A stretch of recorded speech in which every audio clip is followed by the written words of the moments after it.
Motion in your step. Motivation in your heart. Hello, and welcome to today's Motion and Motivation podcast.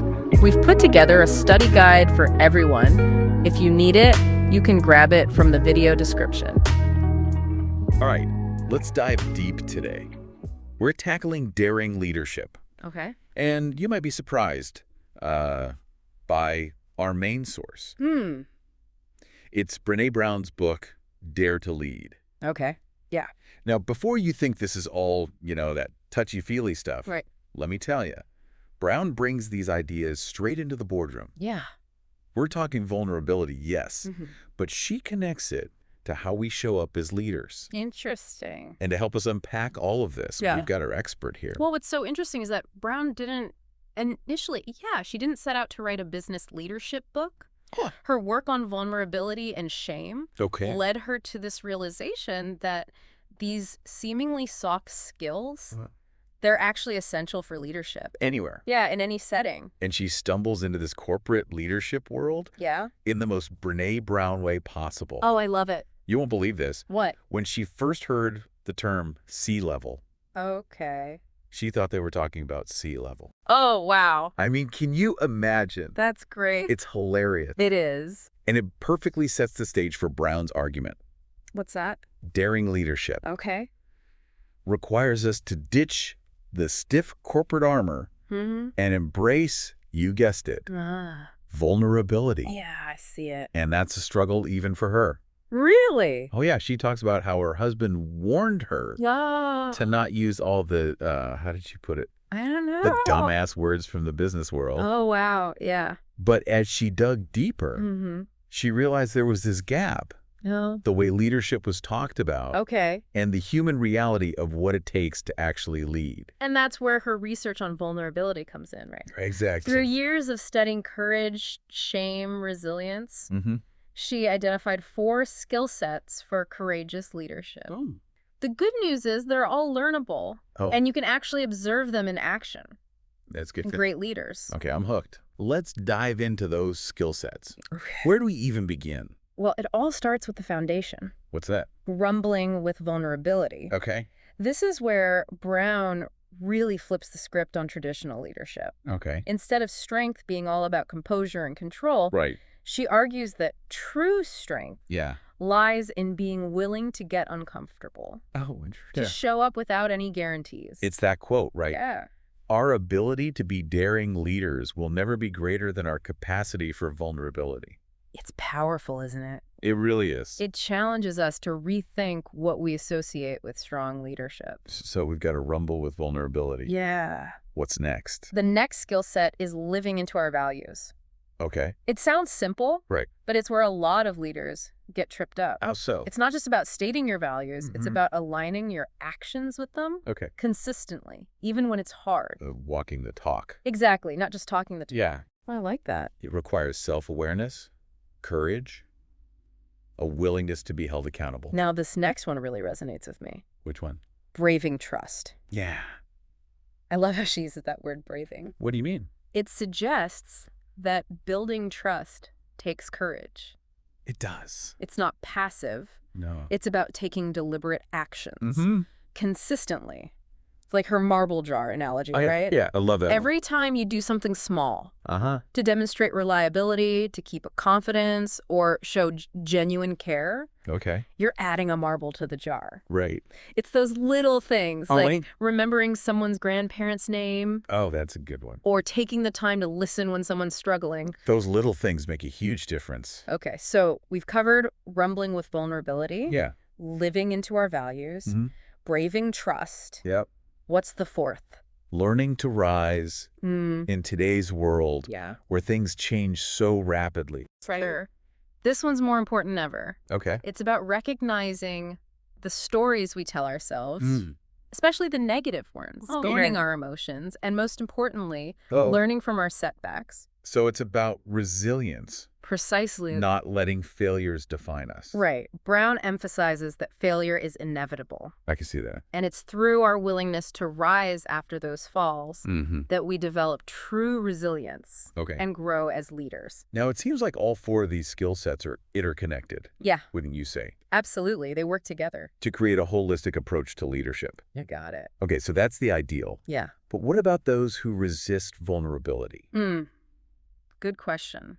Brown talks about armored leadership. Right. What does that mean? So armored leadership is all the ways we try to protect ourselves from being seen as weak or inadequate. Oh, I see. Think perfectionism, numbing, cynicism, always needing to be right. These are all examples of armored leadership. And ironically, it backfires. It often does. It's like that armor we put on to protect ourselves actually ends up hurting us. Yeah. And the people we lead. Exactly. It creates a culture of fear, prevents people from speaking up, sharing ideas, or taking risks. I remember Brown sharing an example from her own life. Oh, yeah. She pushed unrealistic deadlines on her team. Why?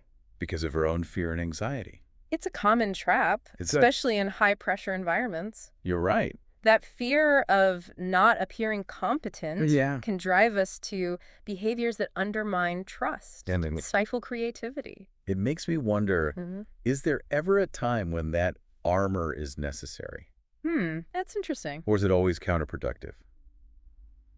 Well, I think there's a difference between healthy boundaries and shutting down emotionally. Right. True strength lies in being able to be vulnerable, to acknowledge our limitations, and to ask for help. This is giving me so much to think about. I know, right? It seems like daring leadership requires a real shift in mindset. It does. A willingness to embrace discomfort. Yeah. And uncertainty. You've hit the nail on the head. Okay. It's a challenging but incredibly rewarding path. All right. And in the next part of our deep dive, we'll explore some of the practical tools and strategies for cultivating this daring leadership. In our own lives. Exactly. So we laid the groundwork with Brown's 4 skill sets of courageous leadership. Yeah. But I'm curious, how does all of this connect to the idea of power? It's a word that can feel kind of loaded. Right. Especially in the context of leadership. It's interesting you bring that up. Yeah. Brown dedicates a whole section of her book to power. Really? She makes this distinction between power over and power with. Okay. And it completely changes the game. It does. Power over feels like the classic top-down approach. Right. It's all about control and dominance. Exactly. It's about using power to force compliance or silence dissent. Yeah. It often leads to fear-based leadership. And that can be damaging. It can, to individuals and teams. Whereas power with feels more collaborative, more aligned with Brown's emphasis on connection and vulnerability. Absolutely. It's about recognizing the power and potential in each individual, fostering a sense of shared purpose and collective strength. Think about it. Yeah. When you feel empowered, Yeah. you're more likely to contribute your best ideas, take risks, and innovate. This reminds me of how Brown talks about armored leadership. Yeah. Stifling creativity, innovation. It makes sense. It does. If leaders are constantly operating from a power-over perspective, people are going to be afraid to speak up or challenge the status quo. That kind of environment breeds fear and compliance. It does. Not creativity and growth. So it's not just about individual leadership styles. It's not. It's about creating a culture of power where everyone feels valued and empowered. You got it. It's a systemic shift that requires intentional effort and a willingness to challenge traditional power dynamics. This all sounds amazing. It is. But let's get practical. Okay. How do we put these ideas into practice? What can leaders do to cultivate this daring leadership? Well, first and foremost, it starts with creating a safe container. Okay. Think about it. Daring leadership requires vulnerability. Right. And that can feel risky. Especially at work. Especially at work. What does a safe container look like? Good question. How can leaders make people feel safe enough to take those risks? One key element is clear communication. And transparency. So what does that mean? Leaders need to be upfront about limitations. Share information openly. And be honest when they can't share everything. So it's about setting clear expectations and reducing the anxiety that comes from uncertainty. Exactly. And it's also about creating space for open dialogue. Yeah. and feedback. Encourage your team to share their perspectives, Even if. even if they disagree with you. Which brings us back to that idea of curiosity. Yeah.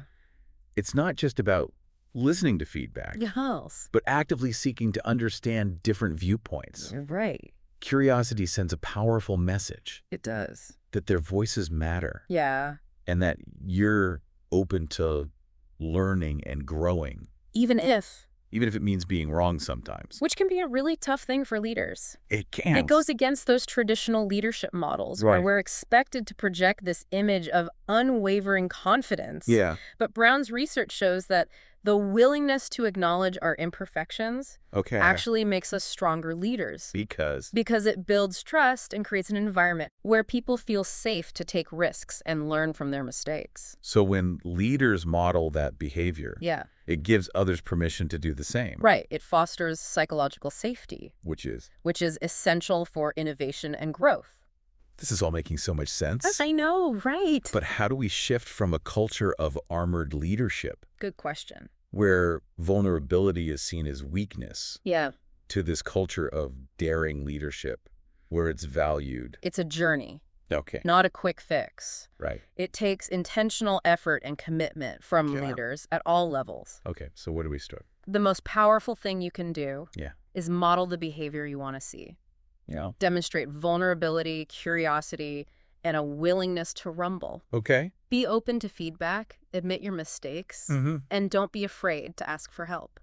So it's about walking the talk, Yeah. showing our teams it's okay to be human, Mm-hmm. to not have all the answers, Yeah. and to support each other through the ups and downs. Exactly. And create opportunities for your team to practice these skills. Okay. Incorporate rumble starters into your meetings. Hmm. Have open discussions about vulnerability and trust, and create feedback systems that encourage open communication. Weaving it into the fabric of the organization. Precisely. Make it clear that daring leadership is expected and celebrated. Brown reminds us Yeah, this is an ongoing process, not a destination. it is. We're all constantly learning and growing.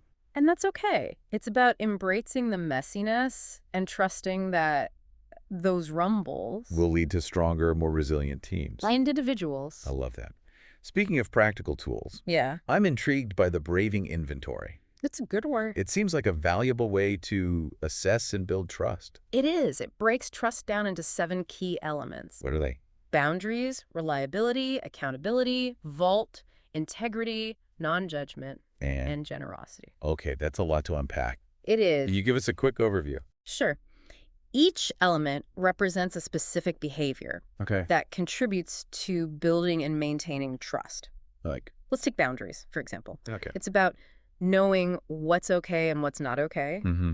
and having the courage to say no. So respecting our own limits, Yeah. as well as the limits of others. Exactly. And then there's reliability. What's that? It's all about doing what you say you'll do, Hmm? being aware of your capabilities and not overpromising. That feels like the foundation of trust in any relationship. It is. If you can't rely on someone to follow through, Right. it erodes the entire foundation. You're right. And then there's accountability. Okay. It's about owning up to our mistakes, Mm-hmm. apologizing sincerely, and making amends. So taking responsibility for our actions Yeah, and working to repair any harm we may have caused. precisely. We could go on and on about each element. Okay. But the key takeaway is that the braving inventory Yeah.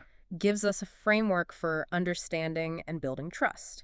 In a tangible way. Yeah, you could say that. It's a powerful tool for self-reflection Yeah. and for opening up conversations about trust within teams. All right. We've covered a lot of ground here. Yeah. Vulnerability, trust, power with, the braving inventory. Mm-hmm. But there's one concept I keep coming back to. Which one? Grounded confidence. Oh, yeah. I feel like it's crucial for daring leadership, It is. but I'm not sure I fully grasp it. Grounded confidence is fascinating. What is it? It's not about arrogance or swagger, Okay. which are often mistaken for confidence. Right. It's a quieter, steadier assurance That comes from. that comes from truly knowing yourself, your strengths, and your areas for growth. It's like a deep-rooted sense of self-belief Right. that's not dependent on external validation. For achievements. It's an internal compass Yeah. that guides you, Even even when you face setbacks or uncertainties. And it's built through consistent effort, self-reflection, Right. and a willingness to embrace the learning process. Even when. Even when it involves mistakes. It reminds me of that analogy Brown uses about pool players, Oh, yeah. practicing those basic shots, Okay. even though they never appear in game. It's a perfect example. Grounded confidence isn't about flashy displays of skill. So what is it about? It's about mastering the fundamentals, Okay. developing a solid foundation That will support you when the pressure is on. So it's about trusting the process, Yeah. embracing the journey of learning and growing, Even when. even if it's messy and challenging. Absolutely.